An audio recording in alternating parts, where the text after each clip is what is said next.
গতকালের পর আজ ফের সন্দেশখালীতে পার্থ ভৌমিক সন্দেশখালী জেলিয়াখালী যাবেন এবং সেচমন্ত্রী গতকালও গিয়েছিলেন, সেখানকার মানুষের সঙ্গে কথা বলেন এবং আজকেও তিনি যাবেন এমনটাই জানা যাচ্ছে এবং প্রতিদিনই সন্দেশখালী যাবে তৃণমূলের প্রতিনিধি দল এমনটাই জানা যাচ্ছে। সেখানে গিয়ে সাধারণ মানুষের সঙ্গে কথা বলবেন, তাদের অভাব অভিযোগের কথা শুনবেন এমনটাই জানা যাচ্ছে।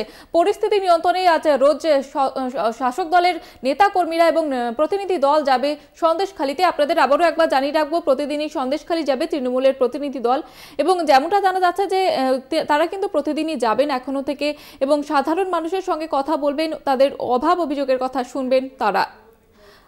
আরো বিস্তারিত জানবো, বিশেষ প্রতিনিধি দেবজ্যোতি ঘোষ রয়েছে টেলিফোন লাইনে। দেবজ্যোতি, প্রত্যেক দিনই যাবেন তৃণমূলের মন্ত্রীরা এবং যেমনটা জানা যাচ্ছে যে তারা প্রত্যেক দিনই অভাব অভিযোগের কথা শুনবেন, কি জানা যাচ্ছে ঠিক? তবে সন্দেশখালীর যে পরিস্থিতি হয়েছে তারপরেই কিন্তু তৃণমূল কংগ্রেসের পক্ষ থেকে যে পর্যবেক্ষণ উঠে এসেছে তাতে পরিষ্কার হয়েছে যে সেই এলাকায় বেশ কিছু সমস্যা হয়েছে এবং সেই জন্যই কিন্তু তৃণমূল কংগ্রেসের প্রথম সারির নেতৃত্বরা তারা যাচ্ছেন এবং সাধারণ মানুষের অভিযোগের কথা শুনছেন এবং সমাধানের চেষ্টা করছেন।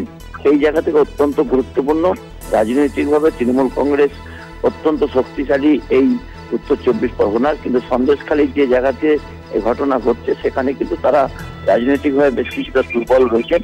সেই জায়গাতে শক্তি বৃদ্ধি করতে এবং সাধারণ মানুষের দুর্দশার কথা জানতেই তারা কিন্তু যাবেন এবং সঙ্গে সঙ্গে তারা সমাধানের চেষ্টা করবেন।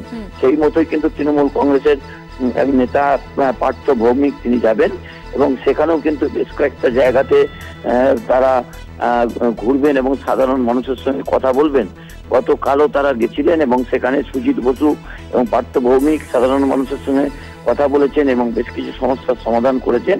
অর্থাৎ তৃণমূল কংগ্রেসের পক্ষ থেকে যে রাজ্য নেতৃত্ব নির্দেশ দিয়েছেন যে সাধারণ মানুষের সঙ্গে কথা বলেই সমস্যার সমাধান করতে হবে এবং পরিস্থিতি নিয়ন্ত্রণে আনতে হবে। একেবারে ধন্যবাদ।